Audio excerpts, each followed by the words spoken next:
Hi friends, ఎలా ఉన్నారు?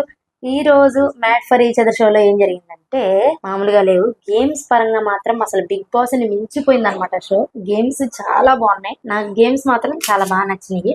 First వీళ్ళని టీమ్ ఫామ్ అవ్వమంటారు. ఈ రోజు ఎపిసోడ్ లో టీమ్ ఫామ్ అయ్యి ఎవరైతే ఫస్ట్ టీమ్ ఫామ్ అవుతారో వాళ్ళకి గేమ్ స్టార్ట్ అనమాట.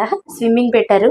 కళ్యాణ్ అండ్ వాసంతి ఆ గేమ్ లో విన్ అయ్యారు. నెక్స్ట్ వాళ్ళతో పాటు పేరయ్యి ఆడిన మహేష్ శాంత్ర వాళ్ళు ఓడిపోయారు అనమాట గేమ్. నెక్స్ట్ ఈ కళ్యాణ్ వాసంతి వాళ్ళు స్విమ్మింగ్ పూల్ లో పెట్టిన గేమ్ ఏదైతే ఉందో ఆ గేమ్ ఏంటంటే టిక్ టాక్ అంట. ఆ టిక్ టాక్ గేమ్ లో వాళ్ళు ఎగ్స్ తెలుసు కదా మనకి, నేను ఇమేజెస్ పైన వేస్తూ ఉంటాను చూడండి. ఆ గేమ్ అన్నమాట. ఎవరైతే ఫస్ట్ పెట్టేస్తారో స్విమ్మింగ్ చేసుకుంటూ అవి పిక్ చేసుకొచ్చి పైన పెట్టేయాలి. ఎవరైతే ఫస్ట్ ఆ గేమ్ మొత్తం ఫినిష్ చేస్తారో వాళ్ళు విన్ అవుతారనమాట. ఆ గేమ్ లో కళ్యాణ్ వాసంతి విన్ అయిపోయారు. వాళ్ళని మీకు నచ్చిన పేరు ఎవరైతే మీరు ఆడాలనుకుంటున్నారో మీ తర్వాత వాళ్ళ పేర్లు చెప్పండి అంటే ప్రియాంక వాళ్ళ పేరు చెప్పారు. ప్రియాంక, జైన్ అండ్ నటరాజ్ మాస్టర్ వాళ్ళ పేర్లు చెప్పారు.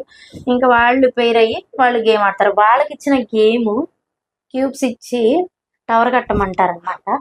అనౌన్స్ చేస్తారు శ్రీముఖి గారు వచ్చి, ఇలా టవర్ ఎవరైతే ఎత్తుగా కడతారో వాళ్ళు ఈ గేమ్ విన్ అవుతారు అని చెప్పి, కానీ కాలు గాని చెయ్యి గాని ఎక్కడా కింద పెట్టకూడదు, మీరు అలాగే మీ పార్ట్నర్ సహాయంతో ఆ గేమ్ ఆడాలి అని చెప్పి అనౌన్స్ చేస్తారు. అలాగే వీళ్ళు వాళ్ళకి ఇచ్చిన ఏదైతే చిన్న స్టేజ్ లాగా వాళ్ళకి అక్కడ వేసారు దాని మీద నిల్చొని వాళ్ళు గేమ్ స్టార్ట్ చేస్తారు. ఈ గేమ్ లో వచ్చేసరికి అందరు కష్టపడుతున్నారు, కానీ ఎవరో ఒకళ్ళు గెలుస్తారు కాబట్టి ప్రియాంక వాళ్ళు గెలిచారనమాట.